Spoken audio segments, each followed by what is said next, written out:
Hey everybody, what is going on? I hope you guys are all doing well, and welcome to another tutorial video. In this video, I'm going to be explaining to you guys how you can change the currency of your Shopify store. So let's get right into it. Now this is very easily done. You just need to go into your settings and change one singular setting.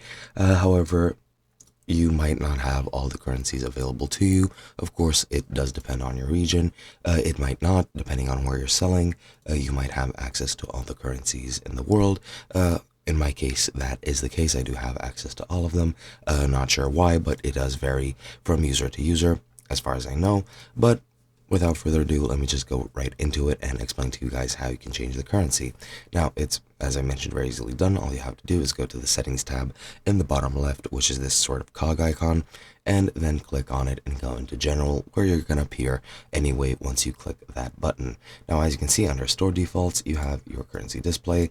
Currently for me, it's displaying the Serbian dinar, and what I'm going to do is change that currency. Now, as you can see, to manage the currencies customers see, you can go to markets and change some options there, but to change your general currency for your store, you don't have to do that. What you need to do is click on the three dots and click change store currency. Now, as you can see, you can select a reason for changing, which is testing payment processors. Default currency doesn't match my intended choice, experimenting with different markets, or other.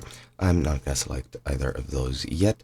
I'm going to change it, for example, to the Russian ruble.